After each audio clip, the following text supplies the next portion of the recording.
Alright, so one of the decks that I enjoyed making the most over the last several months would have been my Arrakis Swarm Point Slam. I've done a couple versions of the deck, and every time I put a new one out, you guys voted as the #1 deck on playgwent.com, so thank you for that. But we're going to be trying again a third take on it, and it's funny because before I realized that there were a lot of cards that were in the deck that weren't above 9 provisions. The exceptions to that would have been the Heat Wave that I put in at 10 provisions, right? And then I also had a Spear Tip and Spear Tip Asleep combo, right? So this would be 11, the other one was 6. But that was pretty much it. And I didn't think that it was a really big deal because there's so many good cards or strong cards with the new expansion, and it just made sense to go 9 and under, Siri Nova, Golden NEKKER type deck for this here. So we'll get into it. We have Golden NEKKER. If your starting deck does not have cards with a provision cost of 10 or more, play the top unit, special, and artifact from your deck.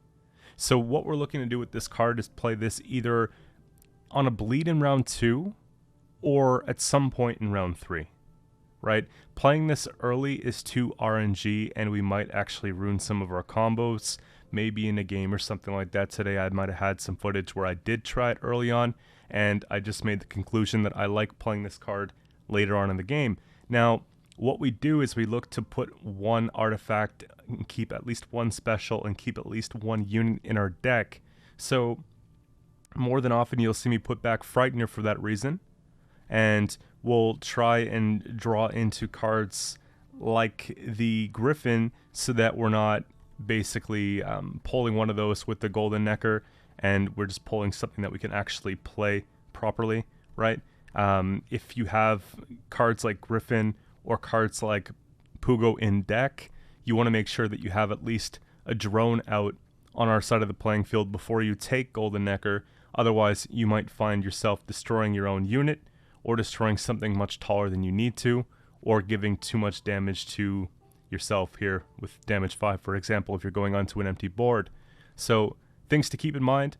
Also, having GLUSTY in hand would be really beneficial because you don't want to drop an early GLUSTY with Golden NEKKER. I could see that being a problem, but it hasn't been a problem so far when I've been playing these games. Now, that's kind of the idea here, right? And also, you want to separate the rows a little bit too when you're playing this. So make sure if you have like a token or something out, then you know, you got like maybe one on each row, so that if you pull into an Adrenaline Rush, you're not bricking that card here. There's a few things. So there you go. Now, Frightener's really good because we have ways of destroying our own units, right? We've got the Griffins, we've got the Pugo, we've got the Glusty Warp, of course. So we're going to be able to awaken the Frightener, which is a 12-point slam with immunity. And very simple, right? We can hide our points, protect our points, and flip it at the end to get a big payoff. It's really nice. And we have Siri Nova here. So obviously we're playing 9 and under, so we have Resilience, Shield, and Veil that we're going to be gaining on this card here. What's nice is that we can push with a lot of tempo early on, a lot of inexpensive point slams, and we can get ourselves in a position where we're winning on an even, and we can play this card either in round 1 or round 2, and we can look to get some carryover in the form of Resilience, right? So that we can really just guarantee a win, or guarantee a 2-0 situation, right? Or just at least a heavy push. So it seems to be working out quite well. If they answer this, it's not the end of the world, but generally the most effective way for them to answer this is the Purify, and at least we still have the points on the board, right? Now, there's consideration to put our own Purify in the deck. If you guys wanted to do that, I'm sure you could fit it in the bronze end here. Maybe just take out one of these two or something like that, and just add a Purify through Pellar, or even if you want to go unitless, you could just go something like the Feast, right? Purify damage 3 kind of thing. So that's that. We got GLUSTY, of course, destroy all units with 1 power for each unit destroyed, boost self by 2. So we're going to be getting a lot of tokens on our side of the playing field with all of our organic cards that we play, right? We got to make sure that we play a lot of organic cards in around that GLUSTY play. Spontaneous Evolution's a big one, because if we put the card onto a drone, then we're going to be able to boost it by 4, spawn 3 drones, and then get the extra one from our leader's passive. So that's kind of our way of swarming, and then we can just use our full leader and crank GLUSTY, right? So kind of the idea, if the opponent has a lot of ones as well, it's definitely very beneficial, right? We've got some automatic thinning from the Roach and from the Knickers. Now, before, I had the Wild Hunt Riders, and I don't mind having these here, but I wouldn't have these and the other ones here. And what I liked is that if I go like a turn 1, I take an Imlerith into, let's say, a Pugo, and then we get the 14-point Imlerith, then the Roach comes out, that's 18 points, then I flip the lamp, and all of a sudden, you know, we're over 20 points, so that was kind of a good play. And then when we make it more, when it's like more cutthroat, we're trying to win round on even, Knickers tends to come out, and it just feels really good. Rather than taking a turn that's worth 8 points, we can just focus on doing our 8 to 10 point turns every turn and just have these things happen in the background. So I felt like that was kind of the best way to go about it after playing a couple different versions of the deck. And we don't have Heatwave, but we kind of have like a pseudo Heatwave here, because Imlerith, when we play Wrath and we control Imlerith, we automatically destroy an enemy unit. So it could be as tall as it needs to be. Even if we're not super tall ourselves, we can go and take out a 30-point unit if we have this combo going on. So I really like it for that reason. I think Imlerith Wrath is incredible in this deck because we can get some cards up really, really tall.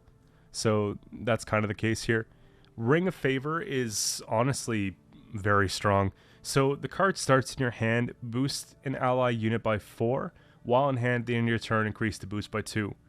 So if the opponent goes first, or even if we go first, it seems like everybody wants round control right now. We can just keep playing and playing and playing, and for every additional turn that this round goes on, the boost of this card is going to increase by 2. Now, when we have a strong feeling that they're going to pass, just based on what's happening on the board, we can go and play this card for like almost 20 points at the end of round 1, and that itself generally secures a round. And of course it's consistent because we're always getting this card to start in our hand, so it's something you can basically count on. Now, opponents often have this card too, so we have cards in our deck like a Spores Tech just in case we run into that problem, and it's a really effective way to deal with it. Now, if the opponent passes on us, it banishes itself from hand and draws a card, so that's not even bad, right? That's going to act as like a way for consistency, which is one of the reasons why I didn't feel like a Naglfar is necessary. If you guys are looking at this right now and you're like, well, where's the Naglfar? Trust me on this one, you do thin down to like 2 or 3 cards at the end of the game, so like, what more do you want kind of thing, right? We're taking 3 thins here, we're taking 4, 5, right? We've got potentially 6 here, Imlerith is 7. Like, how much more thinning do you need kind of thing? So I didn't feel like Naglfar was actually that good here. And moving on to Toad Prince, it's just got to be one of my favorite monsters cards. I try to put this wherever I can. Deploy on melee, consume a unit with 4 or less power. We're going to be taking one of their units, right? We're going to be taking an engine that's 4 power, and we're just going to be, you know, removing that from play, getting some good feedback on our side, getting dominance. And if you guys haven't noticed here, we got Beast Tag, Beast Tag, Beast Tag, right? These cards are awesome to boost with the Spontaneous Evolution. It plays for 8 boost plus the 1 passive off the leader because we played an organic. So it's just more good targets to boost for thinning than these ones here that don't really help us out. So that's that. Ozzrel could be used in a couple different ways, right? We have basically the Ozzrel can be used from the Griffin if we need it. It can be used from Codwell. It can be used from Pugo. But an interaction that I also figured out is if we get the mysterious puzzle box and create a thing from the box, right? So with this card here, basically, in a nutshell, I play this card. It gives us a Lamp Gin. I pick a card in hand. The opponent picks a card in hand. Whoever has the highest provision card gets this card, right? It transforms into a thing from the box. So, for example, if I'm playing against Mill, I can always transform Imlerith into that. You know what I mean? Or if I accidentally draw into a Knickers, or a Roach, and it's like late game, or well, it wouldn't be late game for Roach, but maybe for Knickers, you could transform those and get like a thing from the box. But anyways, if you discard the thing from a box with the Imlerith, it goes to your graveyard even though it's doomed, and I was able to take an Ozzrel on it. So that's something to consider. That's like huge Ozzrel value. It's almost as good as taking like the Spear Tip when it goes to the 18 points with the Spear Tip Asleep combo, right? So that's kind of the idea there. This is just for points. I like to play Pugo off of the Siri Nova Shield. I think that's great. Let's say we take the carryover, we want to bleed a little bit. Just put it down and break the shield off. Otherwise, just use a leader token, and it's playing 10 for 7, which is pretty good. Count Codwell is actually not bad because a few things. Like, we're definitely going taller than our opponent, so I'm not scared of this card. We can either use Imlerith if we don't feel comfortable with it, right? We can lock it ourselves if we have to, but more than often it's like almost a guaranteed 10 for 6 for us. So I felt like this is a little bit less of a liability than even the Goliath, right? Because this one here has got a really bad condition of when you kill it. Basically, it's going to be bringing out their highest unit, so they'll be trying to focus on doing that. Plus, it's also one provision more, so I just felt like doing that there. In this slot, though, I did try a couple things. I tried Striga, which was okay, and I tried the Beast, which was okay. I think I prefer Striga out of the two because control seems to be just better, right?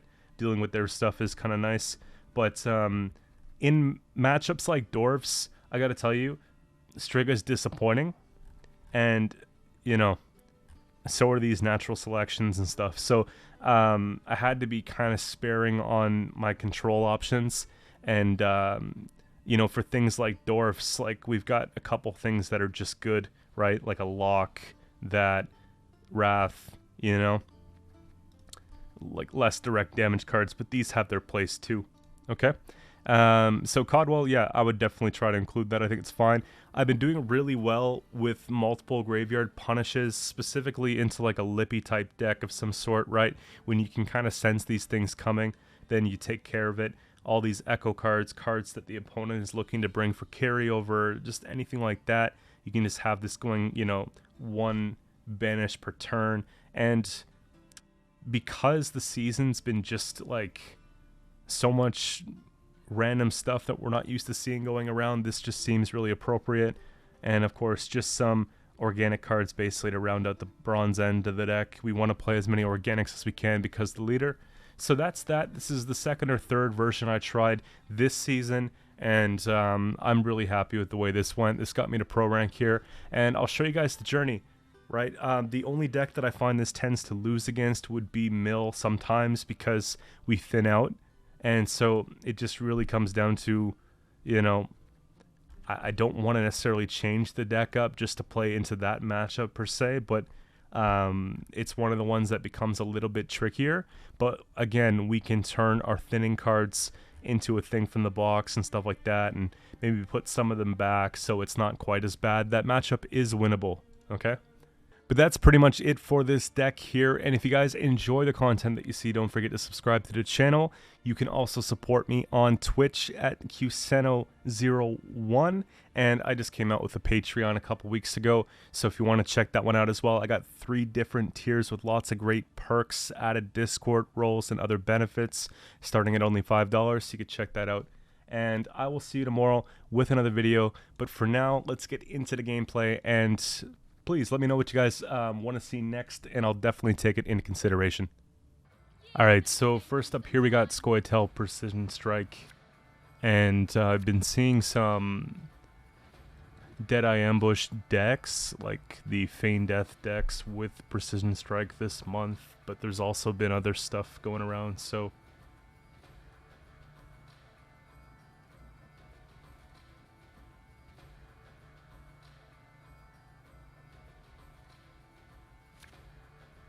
we can mulligan something like that. I mean, I have really good targets for the Imlerith already.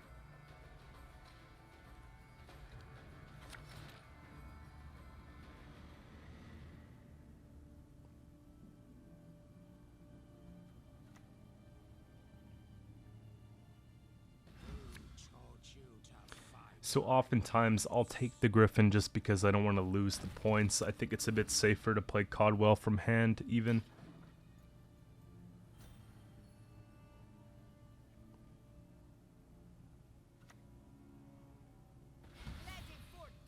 You see what I mean? They go ahead and jam scenario here, so we probably just want to keep pushing it. Toad Prince wouldn't be bad. Codwell wouldn't be bad either. It'll just move itself anyways to melee.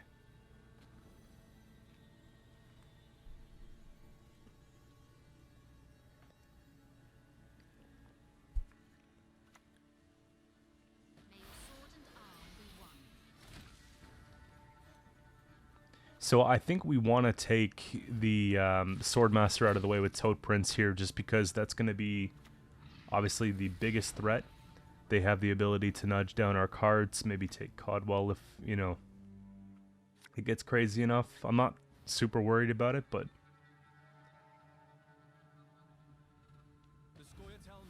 Now, a couple things. We could just lock the Venedane. Could probably just Wrath the Commando.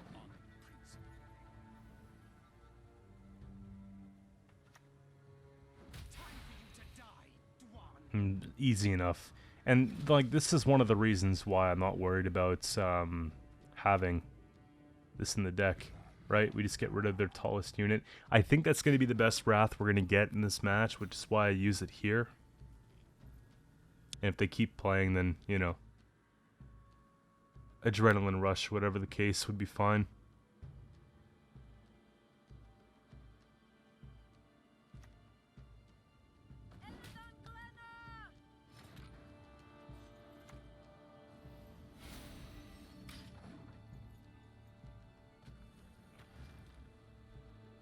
It's kind of slick when it moves back and Knickers just comes out at the same time. It looks like it's all intentional.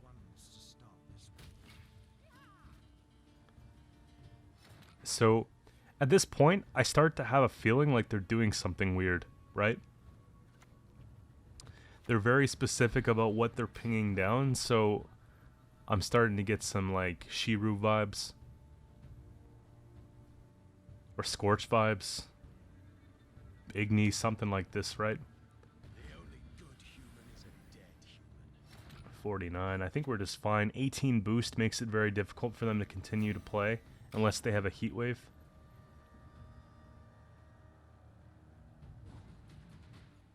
And that'll just do it. They jammed scenario to get ahead. They couldn't, which is crazy with just the amount of points we get off one card here. It's better than their whole scenario.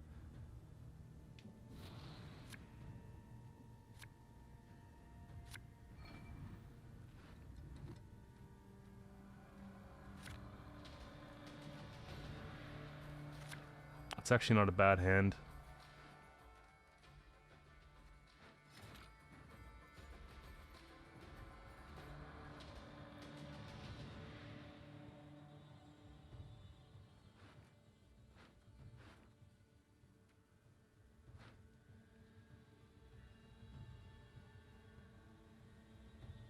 It's not a bad idea to use Pugo here, really.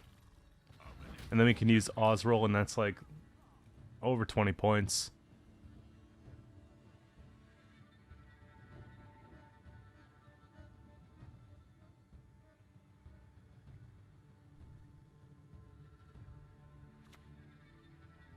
Peace with humans? I buy that.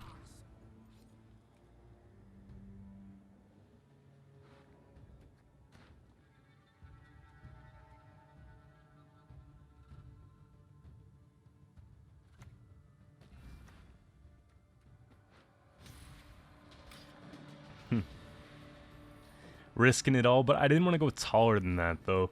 You know, we could have put maybe the Adrenaline Rush on one of them, but I think if anything, we'll just put it on a token if I intend on using it this round.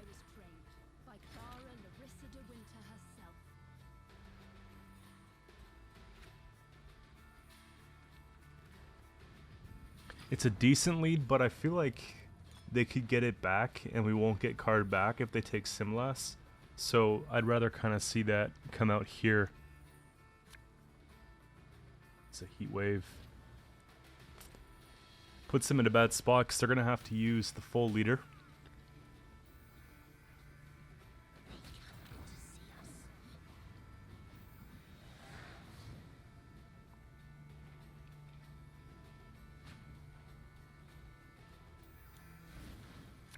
I think that's worth it. Now, we don't get the Siri that we're looking for, but at the end of the day, I don't think it matters here.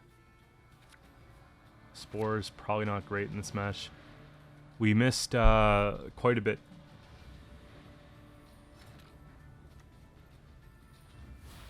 Now, it's okay, right? I opt to go for the Siri flip here because I feel like they're not going to choose higher. And we kind of want the other cards too for the GLUSTY Swarm.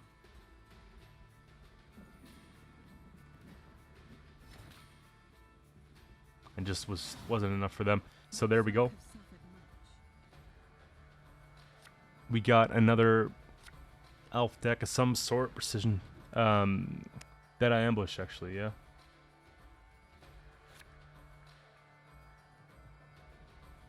Now, the polls look a little bit better than the previous matchup, right?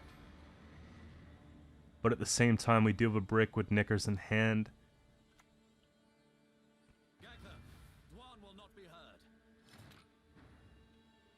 I think we just have to lock that. I do not mince words. On principle.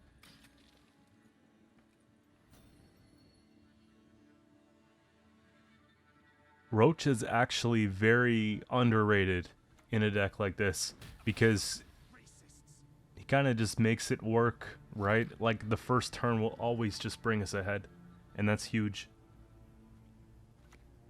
I think I just want to take away that, get some, yeah.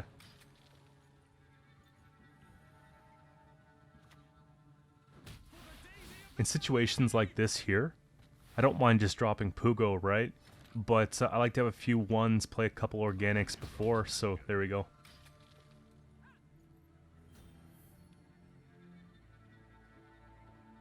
And they'll just do a couple flips. You know, that's not bad. If they're going to Heatwave an 11, I think our job here is done. We know Nova is just going to stick. And we got to get this online shortly. It's unfortunate that we're a point or two behind. Like, obviously the Heatwave slowed us down a little bit, but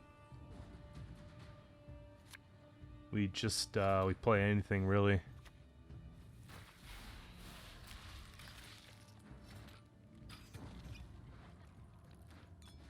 So Siri puts us in a good spot. Basically, what we're saying is it's okay to be a card down sometimes. You know, if we have 8 points ahead of them into the next round. Okay. So we'll put back Knickers, because that'll auto-summon, more or less, right? We don't really have a good Aussie setup, because they took a Heatwave on the Pugo, so we'll just tuck it back. We have bricked Golden Nekker, but I don't expect a 2-0 anyways. Just wouldn't be a bad idea to play a card or two here, right? Maybe get rid of the Waylay so they can't put them back in the deck.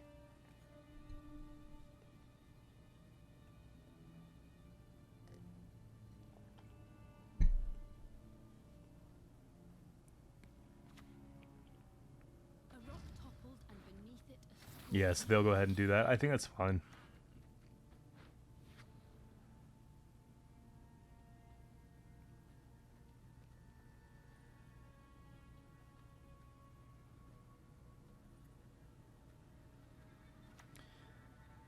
Because I'm only expecting a 5 or 6 point Wrath, it might actually make sense to click Wrath here because, again, it'll pretty well guarantee what we're looking for. And it's a solid tempo play still. You stand no chance.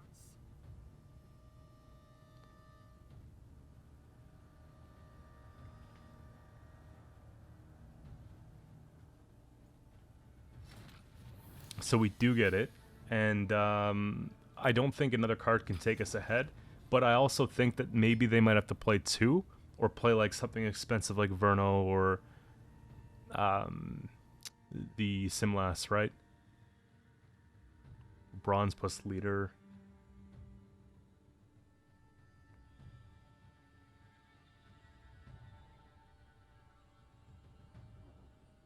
It's kind of the idea. Card advantage is a possibility too.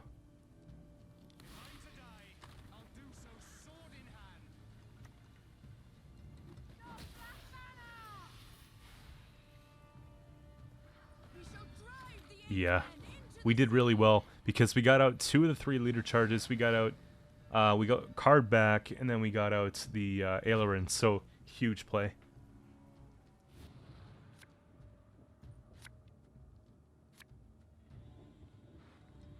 And we're just like pretty set here. We got to be careful though. Put that back so we have something. I don't think we want to play spores. So, as far as top unit, the perfect situation would be playing Imlerith, eating like a Codwell or Griffin, or actually, because we have the thing in a box, even that would be a great card to eat, right? Because of 13 points for the Ozzrel.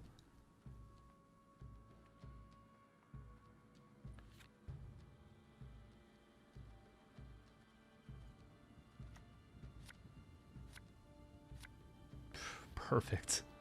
This is what I've been dying to show you guys.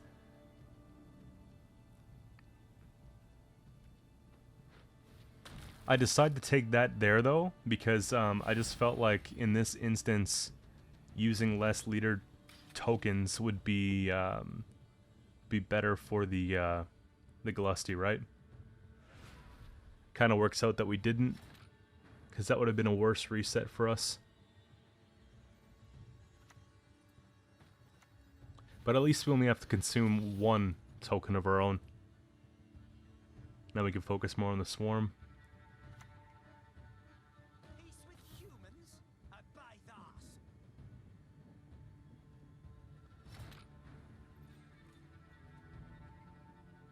We got to make sure we don't brick the adrenaline rush. I haven't had this problem really. It's been pretty good.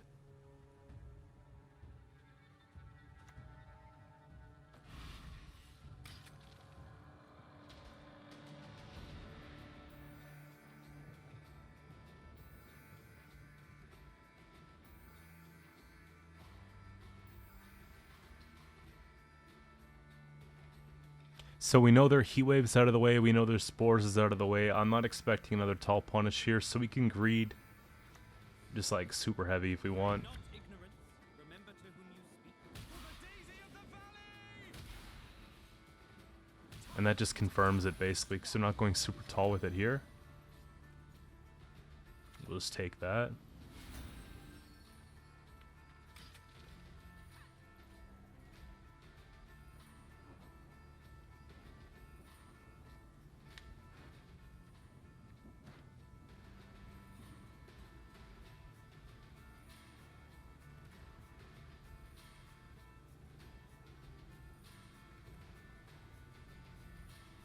One of the other reasons why Pellar would be good here too is we could purify that token so that we don't rely on the Imlerith discard.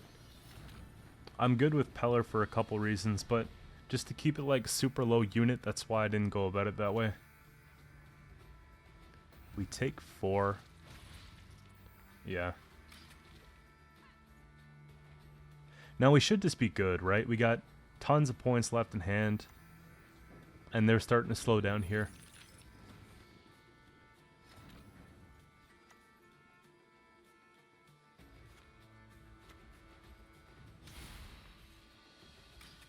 The reason why I don't play the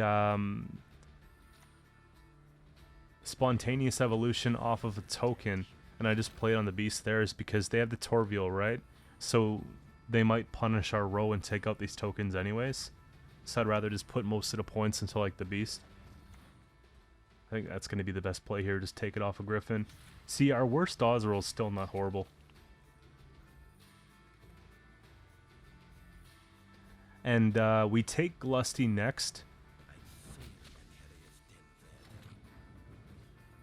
Just because we got to make sure that we obviously have the tallest unit on the board, right?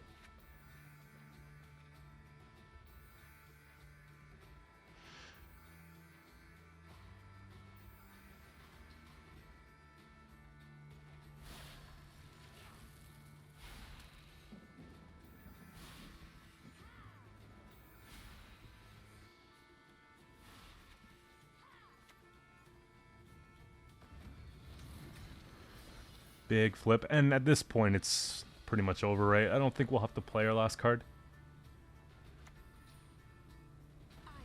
There we go.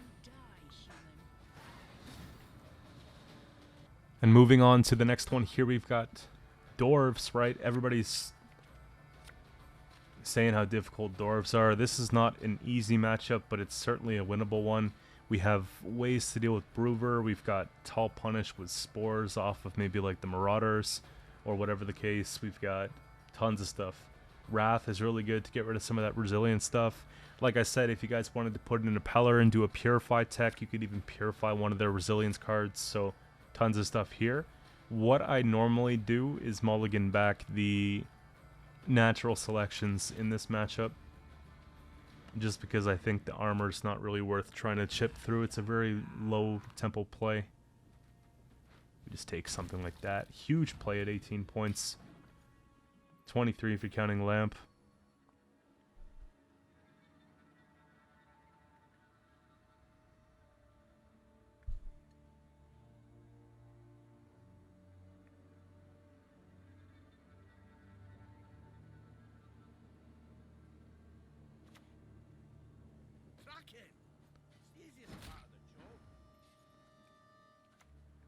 We have the perfect way to avoid this card from working too. They're never going to get through that roach of 11 points, and if they do ping it down, then we just go ahead and we take the spontaneous, right? And do it all again. If anything though, I could just eat it and turn off their 1 point per turn engine. I'm just trying to delay it as much as possible because Toad Prince is actually a pretty big commitment. If they have like a Miner or if they have a Zoltan or something like that, you know, it's actually not bad at all. Or like this one here, they'll just use it on, yeah.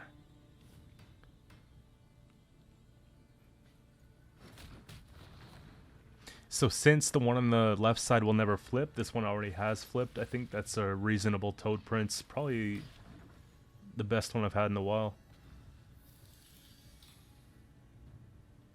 Now, we got 2A rushes in hand. It's never ideal because the leader token spawns on a random row. But if we can get a lucky swing and you just get one on the melee row, we're actually pretty good.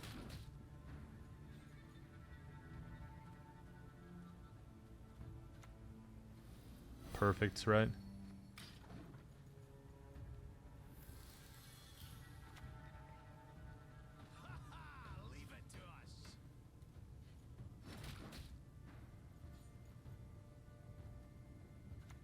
I think we take the 14 boost here. But at the same time, A-Rush is actually pretty fine.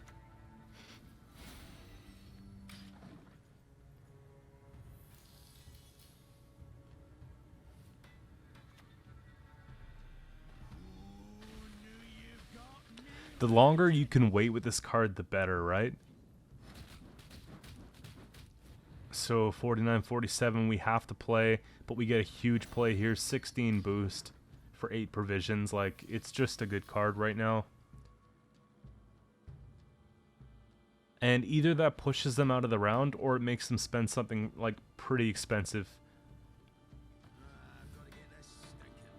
Actually, lucky for them, that card just got super overtuned.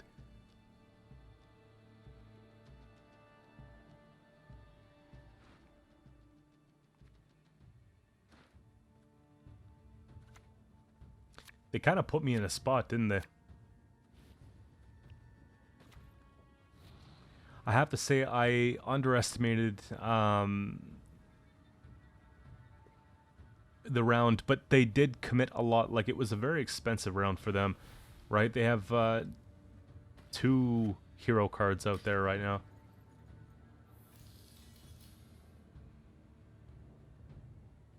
They took a lot of thinning. They have a big playmaker with the Barclay, right? So it's not all bad. Zoltan's coming down too.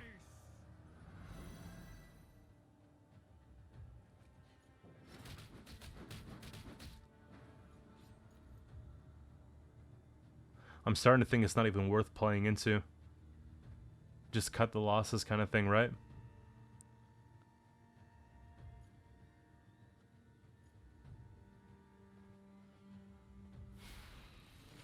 Glusty's not a bad idea either. Just do enough to flip the Frightener, because that's actually enough points to tempo. Frightener and a little bit.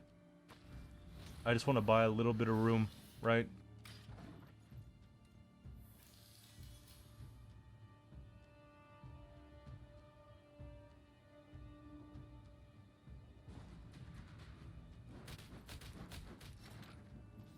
Wasn't super comfortable, but we got it. And obviously, would have been nice to save the leader charge there. I was just thinking that, okay, they've already been pushing, right? They're probably going to continue to push. We'll see what we can do here. Deck thinned down really nicely. We've got a 12 set up for the Ozzrel, which is great. Griffin's okay because leader's already kind of taken care of here. I think I want to just go ahead here and see what we can do with the Siri. I don't think they can get more points in one turn unless they use leader. Just based on what they played already.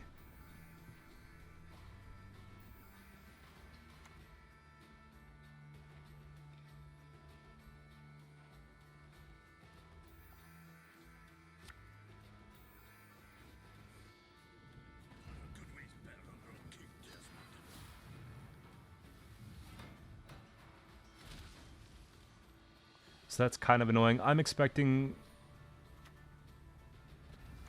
them to have their resilient stuff in hand and just not play yet. They want to get the Xavier online first.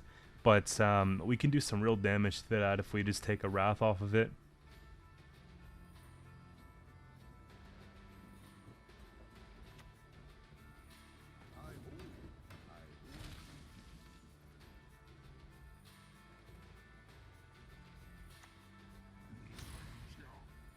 I think it's worth it.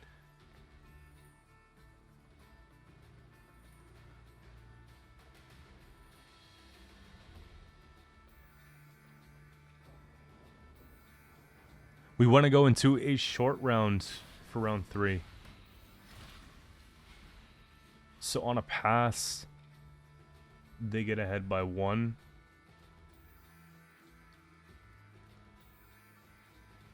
It's almost worth just taking 1 and taking Griffin just to get Broover out of the way. At this point, I don't think they drew any of their carryover stuff.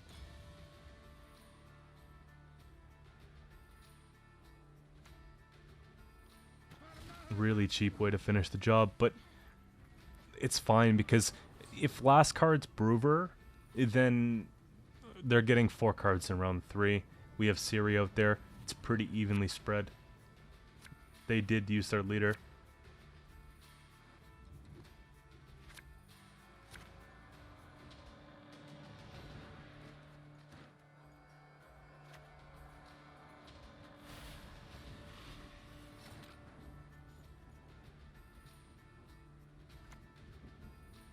It's probably just the points, right?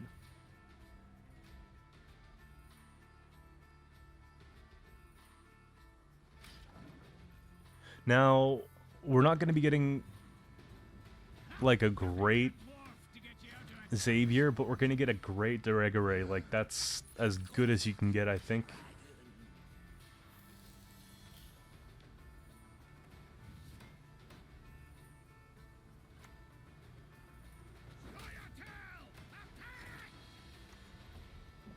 I don't think it matters if we use this, really. Like, they're not going to be bringing anything back, but now we just have to sit patient and see. They've got a few points off the order. We're up by 10, though. But they spent most of what they had, really. So, there we go. I think Zoltan would have won that, but moving on to another Dorf game here.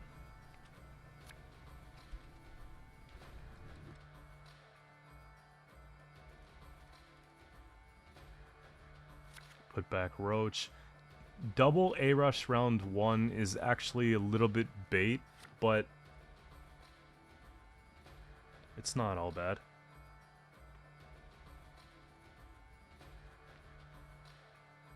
We just need something to boost. We'll probably have to use like a leader charge. Or hopefully they play a 4 first.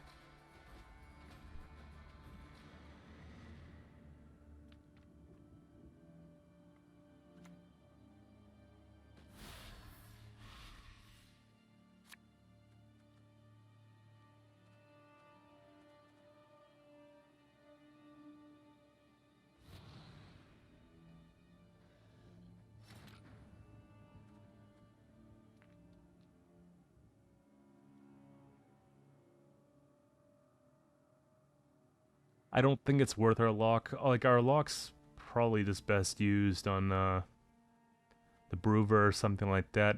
I want to get out these A rushes, but I'm trying to decide, like, is the War Chariot worth the Toad Prince? Because we're going to be getting, like, well, they're going to be getting extra value off that every single turn.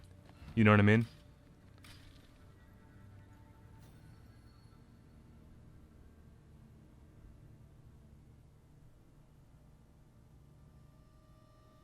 We just have to find some room to play these two A rushes too. It's unfortunate that the rows aren't split.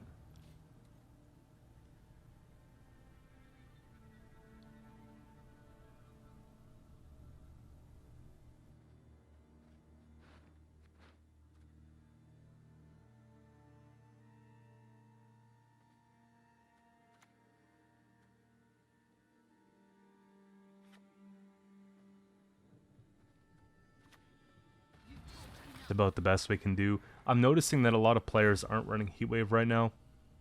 Like for Dwarfs, there's just not enough room, or they just get greedy with other stuff. So I think playing it at this point's okay. What I don't like, though, is that both of our thinning came out and kind of bricked the A-Rush. Like, this is probably the worst thing that can happen, but it's fine. Because we can play them later and not have to worry about these problems. Like, there'll always be a time where you could play it.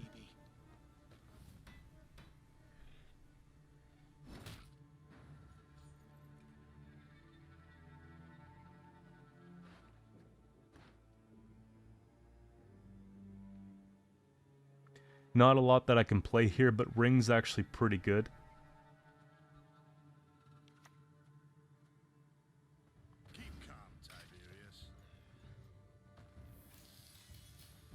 What I like about Codwell too is that when you play Codwell, the opponent becomes like very thirsty to get that highest power unit on the board, that they'll continue to play. And they say, okay, one more turn, if I can just nudge something down, if I could just boost my own card, right? And then we just hit them with the Ring of Favor and it's done. So it actually helps us buy more time in the round to get more value off other cards, which is crazy. And another instance where Pellar would have been nice.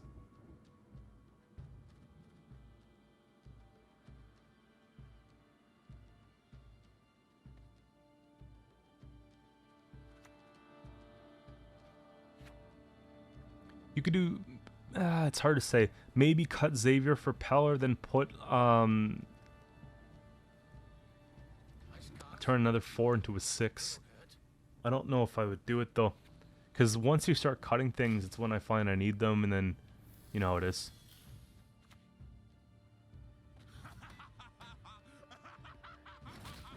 Okay, it's down to 1 point.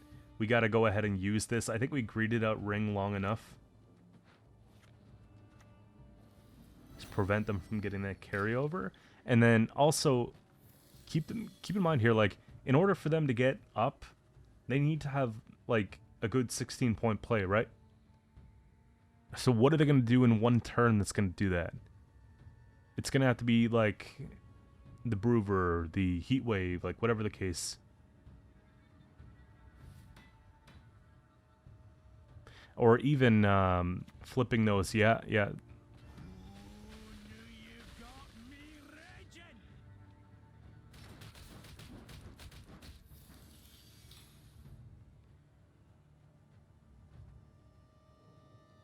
At this point, I don't think I can fight it.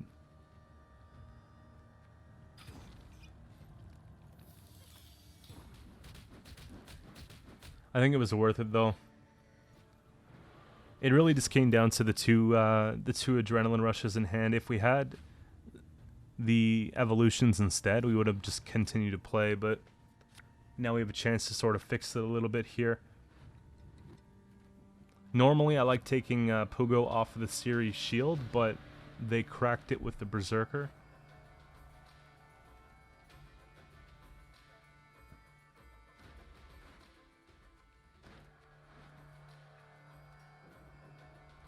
That's what I'm thinking. Like, we don't take Potential 3 damage off Siri. It's just too slow at that point. Pugo plays for 7, not very good.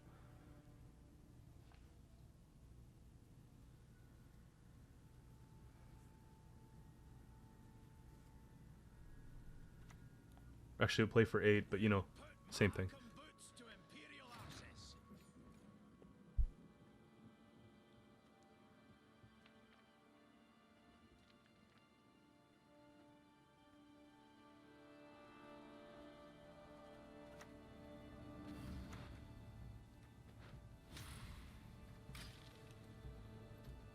We have ways to tempo. We can go take a leader charge next, take the adrenaline rush. We can then use another token there that spawns off the rush to take the griffin, right?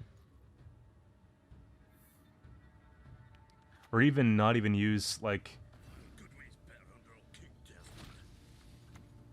Yeah, we'll be all right.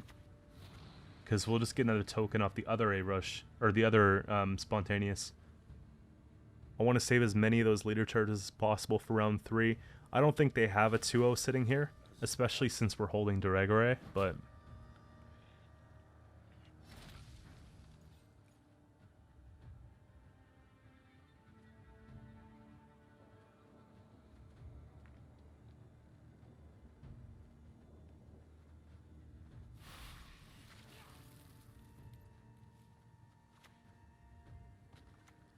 I guess at this point, like, valuing Spontaneous more than 1 leader charge is kind of smart, because we can swarm a little bit harder, right? We have kind of like the whole setup here for the GLUSTY play.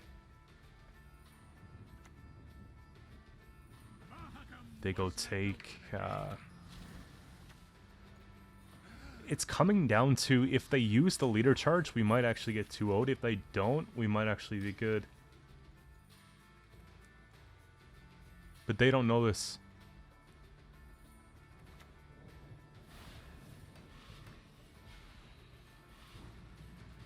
So it'd be... yeah. Well, no, we would have been fine still.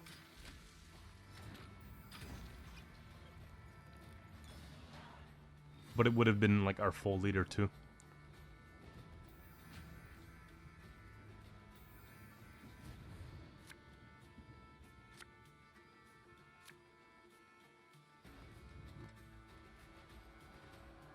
So, we want GLUSTY. Okay, we got it. That's fine. We've got Pugo to make a kill. We've got the 3 tokens off the leader. We've got the evolution. I think that's fine.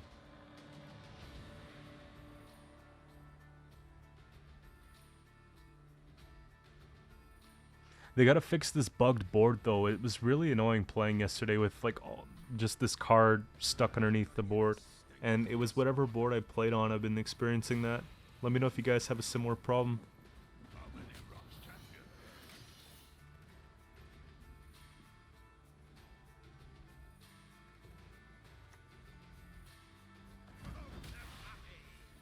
Yeah, we're in a pretty good spot here with this.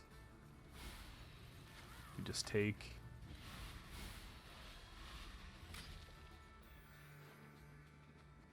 And I'm showing you guys here, like, we didn't even get Golden NEKKER and Imlerith. Now, we thinned out pretty nicely, so I'm not thinking in this case that, you know, that it's a problem with the deck. I think it was just bad luck. But it was still more than enough points to beat them again. And moving on to the next one here, we've got Skellige, Battle Trance. It's going to be like a Sigvald type deck.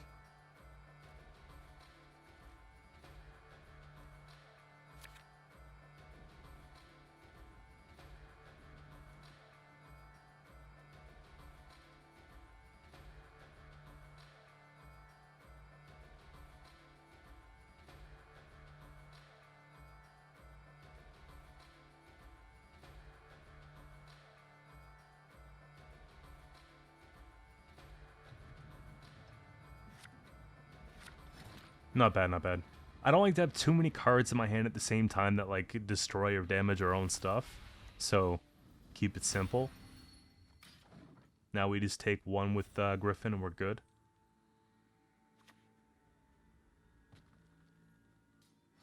Now, they might go with the Melusine, and they might go with the Priest. It'll be one of the two, I'm thinking. So we have time to deal with the boat. I don't love the idea of taking a Toad Prince so early, but I feel like if we don't, it's just going to get so much value for the Drakkar that it's like kind of something we want to do, right?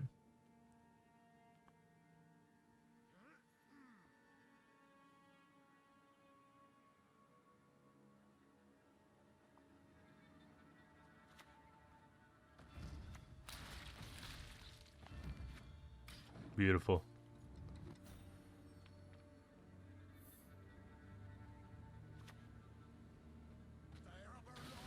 And so that'll damage to the left as well, so it'll go to 4 points instead of 5, which just keeps it really good removal for selection, right? And I'm not stressing too much about the Melusine here, just because not only is it not very big yet, but we also could take our Ozzrel and just eat it out of grave, I think.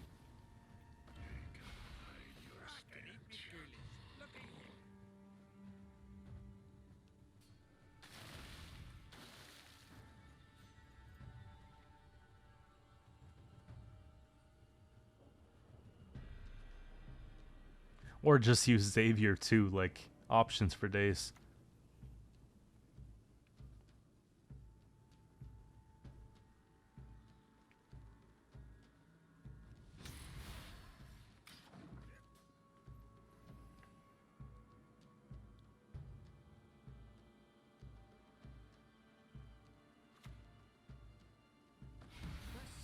So I'm convinced that we have a chance here if we kept going, but I don't think it's a good enough chance. I think it's just worth passing here. If they're just going to use a scenario to get a pass, to me, it looks like they're going to have to play 2 cards. Or even use leader here. So they go for the second card. So I think that's perfect, right? 2 card advantage. They can't really bleed us here. We have an opportunity to get rid of the Melusine, and we know how much it's worth at this point, right? Damaged at 17 points is pretty wild.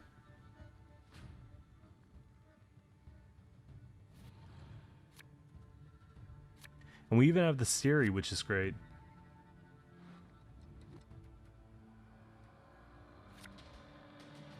Okay.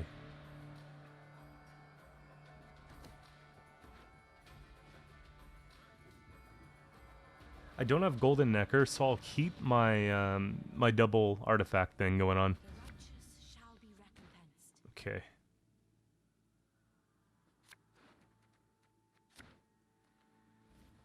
They lost Truffle.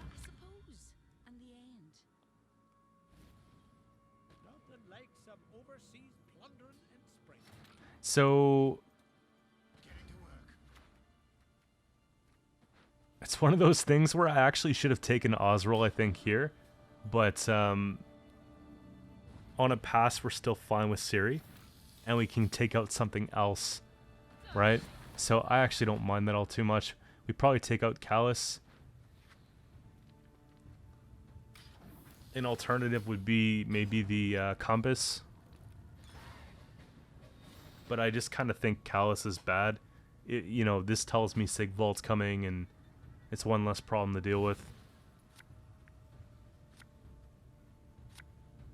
So card advantage and carryover. We've got Golden NEKKER now, so Frightener can go back. And it's looking good. The only thing I don't like is that the Spores is in deck right now. There's a chance that we might pull it.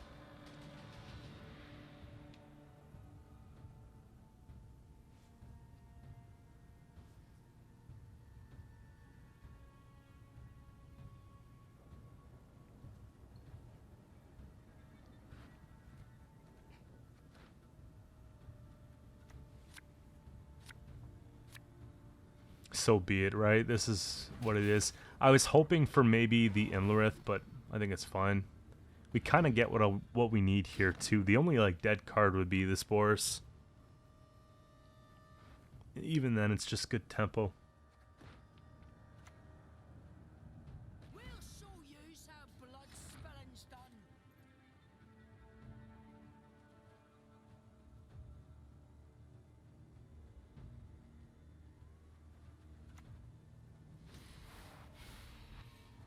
Might as well start setting up GLUSTY, right?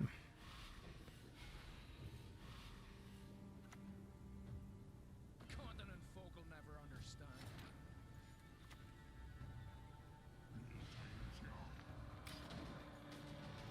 So obviously trying to depend on them, you know, not having what they need to bring that back.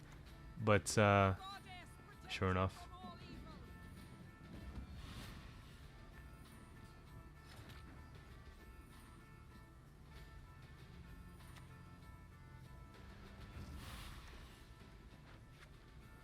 I want to maybe flip Codwell just in case in this case, because if they go super tall in Sigvald and I can't do anything about it, it would be a dead card. This is like the only match at this point where I felt like that was actually something to be concerned about. But again, I haven't really played a lot of Battle Trance at all this season, so I'm not too worried about it. We do get the thing, so that's good too.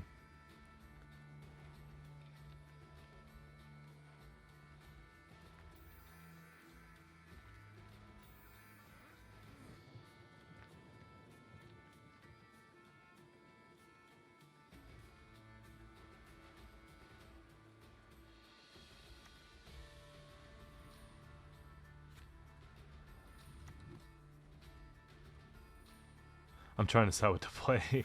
I guess that works. Just in case they have Tall Punish, but you'd think they would just take out the Pugo anyways.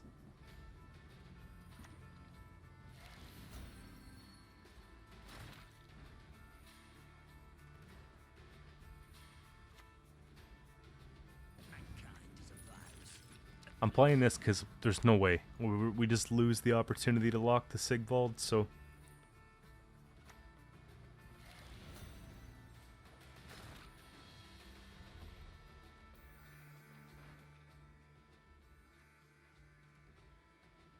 Graveyard. Ozzrel plays for the 10.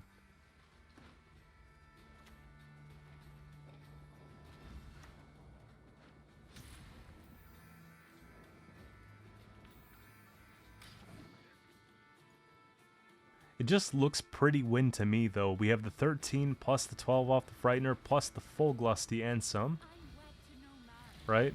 And they're just relying on the 1 point slam, which is not... I mean, it's getting there, but we just have a lot of space. Up by about 30 points here so far.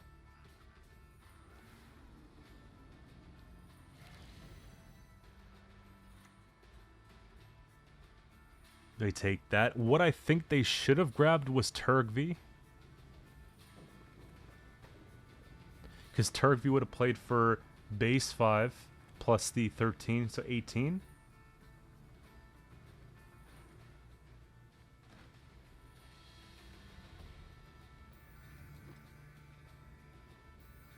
Even then, I don't think it's enough, right?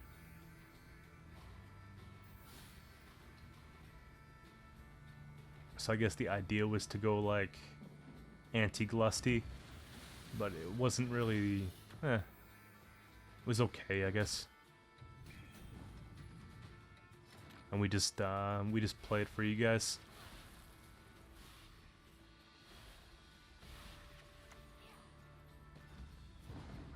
Wasn't bad. So this will fill the mosaic, right? And then moving on to the last game here, it's a pro game.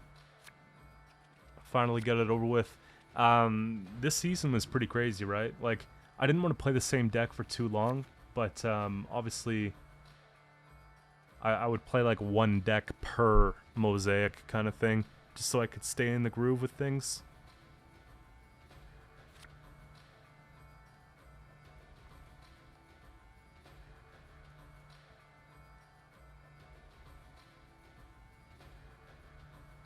This is looking pretty good so far. I'm expecting this to be mill fully. So, looking at the hand right now, it wouldn't be a bad idea to use the box to maybe gamble our Imlerith, right? Just because I don't want to be drawing more cards. I just have to find out what it is first. And that's kind of an indication that it's like a 9 and under. Siri Nova Mill type thing. Regular Mill has mana too, so we have to kind of still play into it and see, but...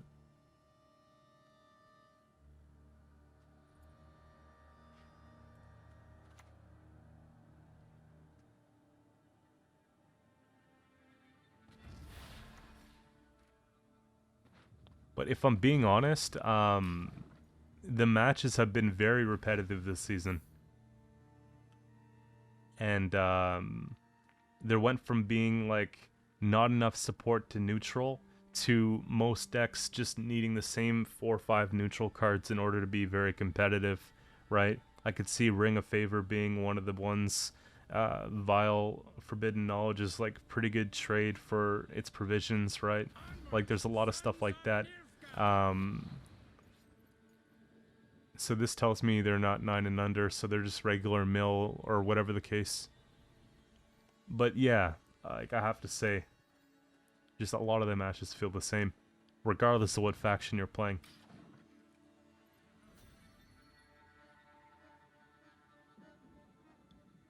So far though, I found the coolest changes have been to Skellige.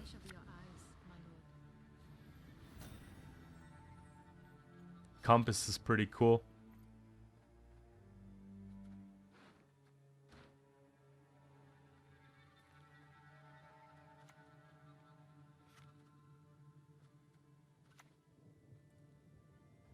We can take our time here. I don't want to reset meta yet, just in case they boost it again.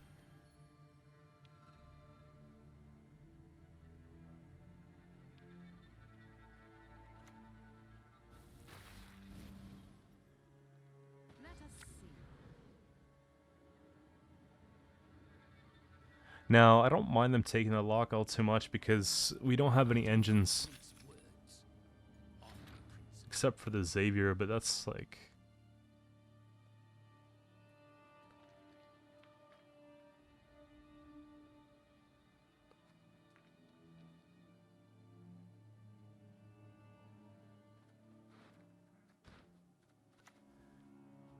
My scars? No, they don't hurt. I didn't really know if I should go and take the Xavier just yet because I feel like it's one of those things where... Nice. They basically just gave us right back the points they took away. So I don't even care. But, yeah, I kind of want to have, like, an opportunity to, like, get rid of the Vilgeforts and stuff like that with the Xavier. So I don't know if Q's, like, the most important thing to get rid of. Yeah, I'll just take a Spores here. It's inexpensive.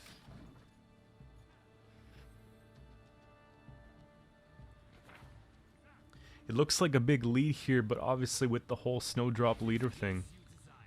Prepare for war.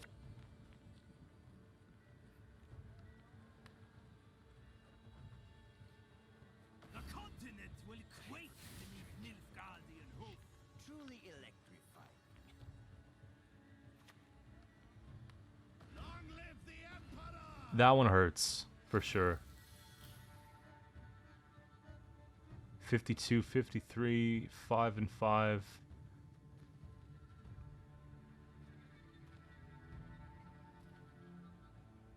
Kind of have to play. Because we've got 8 cards left in deck, right?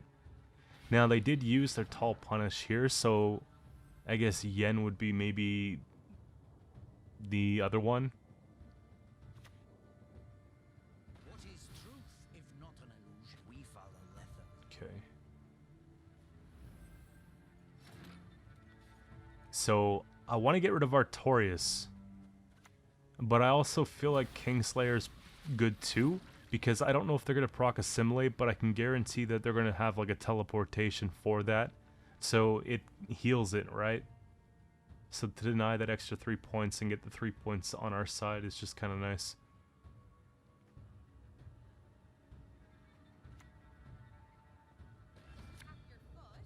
I think it's time here to take Ring of Favor.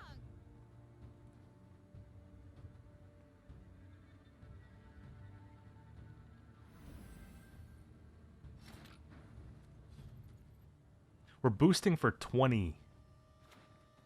Like, yeah, let's get rid of that Kingslayer and just boost the token by 20 points.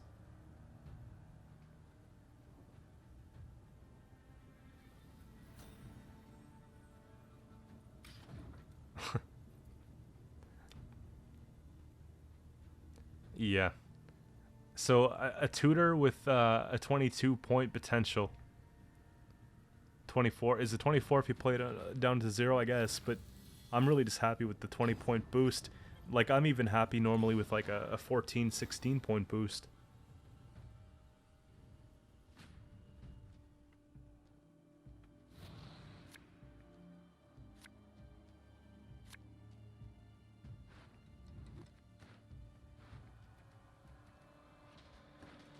So the deck's like all the good cards left. Kind of want, yeah.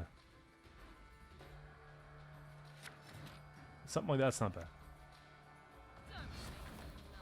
Okay, so we're like very close to like basically losing all of our cards in deck. So what I'm thinking here is that we try and take Golden NEKKER before it's too late. We'll pull out the Codwell, we'll pull out the Frightener, and then just whatever special, you know? Okay, so yeah, Ozzrel's gone. We've got all 3. This is perfect. Now, having that insight, knowing that we need Spontaneous to go on something is like just easy there. That's everything we need for the 2-0.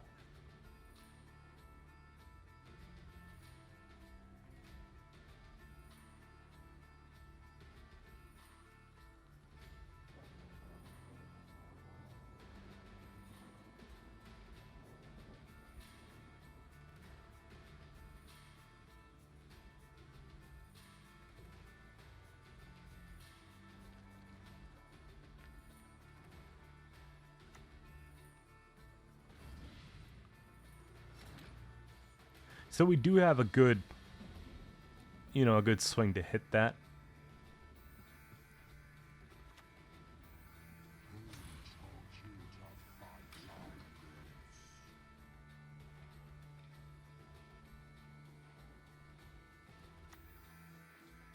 Time to get our hands dirty. The issue here is like, I think the correct move is to take a small GLUSTY. But GLUSTY has to be more than 13 points. Because, in the event that they take, like, a Tibor, we need to be able to keep Codwell here. So, there was an argument maybe to put, like, 2 less drones into the GLUSTY and just put them on the side. But I'm just very confident that we're going to win the game regardless. They'll go here and take Tibor, which is fine. And then if last card's a Yen,